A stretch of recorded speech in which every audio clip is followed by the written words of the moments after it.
Assalamualaikum warahmatullahi wabarakatuh. Saudaraku rahimakumullah, setiap ibadah mengandung aspek formal dan aspek substansial. Aspek formalnya diketahui melalui dalil-dalil yang menjelaskan bagaimana kita menjalankan ibadah, melalui praktik yang dicontohkan oleh Rasulullah SAW yang kita ketahui dari hadis-hadisnya. Benar dan tidaknya praktik ibadah harus menepati contoh yang diberikan oleh Rasulullah. Karenanya Rasulullah yang memiliki otoritas bagaimana sebaiknya kita melaksanakan ibadah dalam menyembah Allah SWT. Kalau ibadah itu tidak sesuai dengan contoh dari Rasulullah, bisa-bisa ibadah kita keliru. Kalau kita keliru dalam praktek beribadah, maka kepasrahan kita kepada Allah dan Rasul-Nya bisa menjadi sia-sia. Disinilah pentingnya kita memahami dan mempelajari ajaran agama yang terkait dengan bagaimana kita menjalankan ibadah. Adapun aspek substansial dari ibadah bisa kita temukan di balik praktik tadi, berupa nilai dan pesan moral yang terkandung di dalamnya. Kita diminta untuk masuk lebih jauh lagi, memahami tujuan dari setiap ibadah yang kita tunaikan. Aspek substansial dari ibadah itu kita ketahui dari tujuannya yang sudah dijelaskan oleh Allah dan Rasul-Nya. Tetapi kadang-kadang masih bersifat global, membutuhkan penjelasan lebih jauh lagi agar kita benar-benar dapat mengamalkan ajarannya secara formal dan menyentuh aspek substansialnya.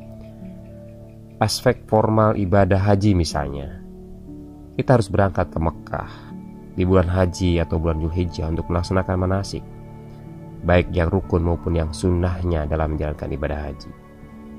Sedangkan aspek substansial moral ibadah haji berada dalam kata mabrur.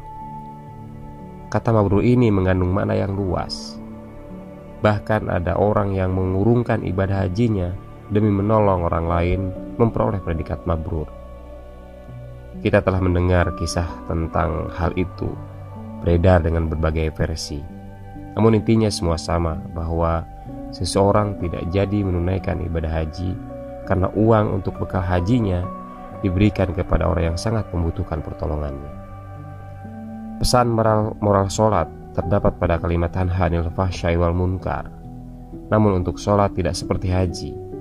Dalam menegakkan tanha 'anil fahsya'i wal munkar bukan dengan cara meninggalkan sholat, tetapi berkait kelindan dalam sholat itu sendiri.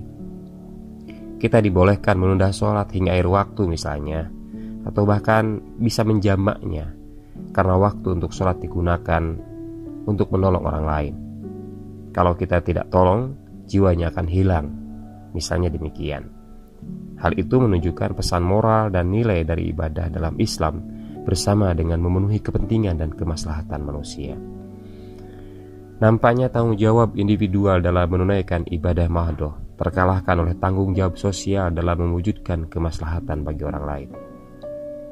Tentu dengan catatan bahwa dalam melaksanakan komitmen kemaslahatan itu harus tetap menjaga nalar keagamaan dan keilahian secara lurus, bahwa mewujudkan kemaslahatan itu semata-mata diletakkan dalam konteks ketaatan kepada Allah Subhanahu wa taala. Sebagaimana Allah berfirman, a'udzubillahi minasyaitonirrajim, qul inna sholati wa nusuki wa mahyaya wa mamati lillahi rabbil alamin. Katakanlah, sesungguhnya salatku, ibadahku, hidup dan matiku hanyalah untuk Allah, Tuhan semesta alam. Quran surat Al-An'am ayat 162.